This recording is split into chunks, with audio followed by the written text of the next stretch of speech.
He wasn't just sent back to Spain in 1500. He was dragged back in chains, humiliated, and facing the end of his career. What happened when Columbus, the so-called hero of discovery, stood before the Spanish royals as a prisoner? Did they forgive him or toss him aside? Stick around, because this story of betrayal, redemption, and big promises is way more intense than you think. It's October 1500, and Christopher Columbus is sailing back to Spain, not as the admiral of the ocean sea, but as a chained-up prisoner, accused of ruining his colony. His third voyage was a mess: mutiny, Taino resistance, and a failing settlement. This video explores what happened when Columbus faced King Ferdinand and Queen Isabella in chains, how Spain judged him, and the rewards, or punishments, he received. We're diving into a moment that could have ended his legacy, but somehow kept him in the game. The big challenge is this: Columbus is in deep trouble. His colony in Hispaniola is a disaster.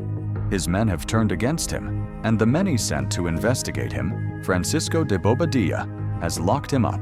Spain expected gold and glory, but Columbus delivered chaos and complaints. Can he talk his way out of this, or will the royals cut him loose for good?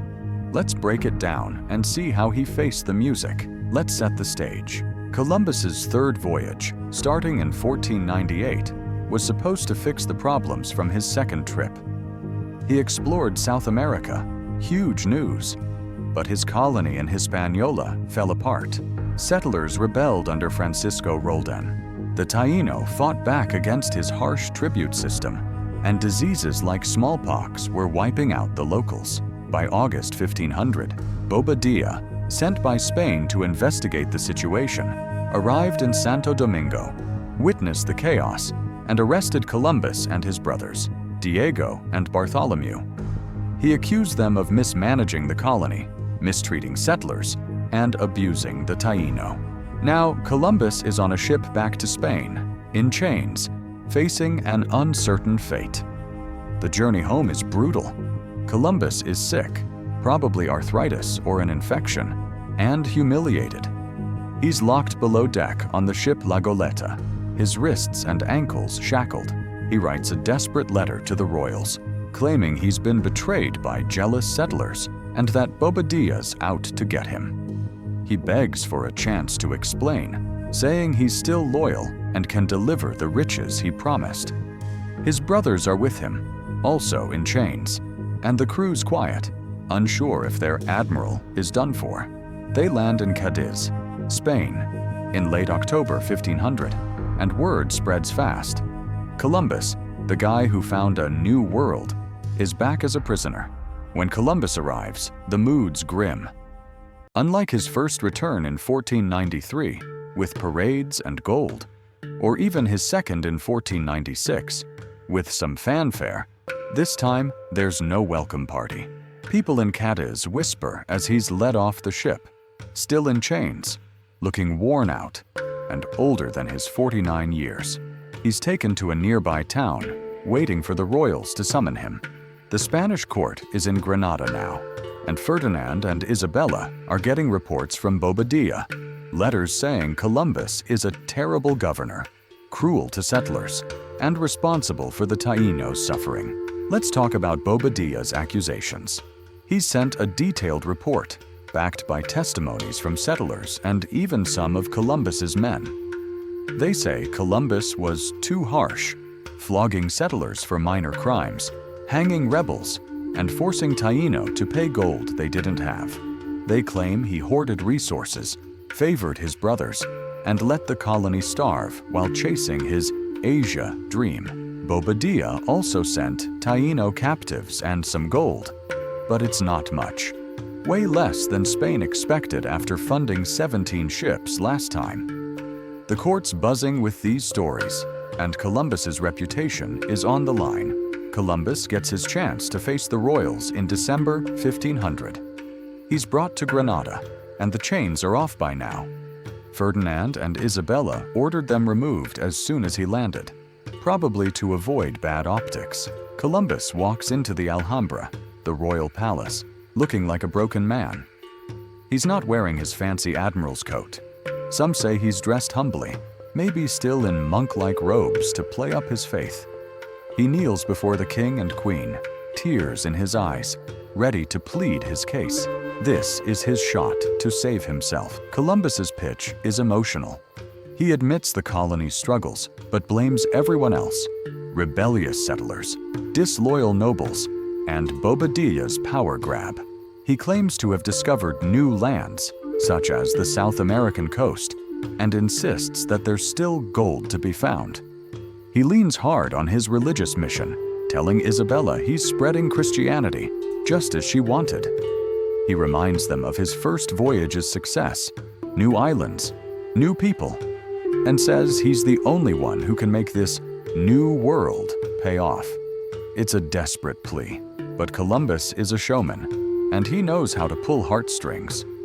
The royals' reaction is complicated. Isabella, who's always liked Columbus's religious zeal, feels sorry for him. She backed him from the start, and seeing him humiliated stings. Ferdinand is colder.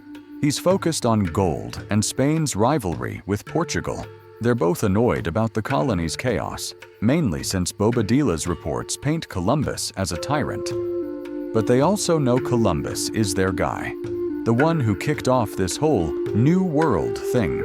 Replacing him completely risks losing momentum, especially with Portugal exploring fast. The court's nobles and scholars are split. Some, like the treasurer Luis de Santangel, defend Columbus, saying his discoveries are still a big deal. They point to the South American coast, possibly a new continent, as proof he's not done yet. Others, especially those who've heard from angry settlers, want him out. They argue he's a better sailor than governor, and his harsh rule caused the mutiny and Taino deaths. The public, meanwhile, is curious, but not as hyped as in 1493. Stories of Indians in chains and a failing colony are spreading, but so are tales of new lands and pearls from Venezuela. Ferdinand and Isabella make their call. They don't punish Columbus harshly. Jailing their admiral would look bad and might discourage other explorers. Instead, they strip him of his governor title, replacing him with Bobadilla and later Nicolas de Ovando. But they don't cut him off completely. They restore his Admiral of the Ocean Sea title and promise him a share of any future profits from the New World, as per his 1492 contract. They also agree to fund a fourth voyage, but it's clear this is his last shot. No more governing, just exploring. Let's talk about those rewards and promises. Columbus keeps his fancy title, but it's mostly for show. The profit share is real, about 10% of the New World's wealth. But Spain's not swimming in gold yet, so it's more of an IOU. The fourth voyage comes with strings, 6 ships, a small crew, and orders to find a western passage to Asia, not mess with the colony. Columbus is thrilled to be back in the game, but he's also bitter. His dream of ruling a new empire is slipping away, and he knows the court's watching him closely. In December 1500, when Columbus stood before the royals in Granada, he's out of chains, pouring his heart out, and the court's torn between pity and frustration. Ferdinand and Isabella give him a lifeline, a new voyage, but take away his power as governor. It's a bittersweet moment.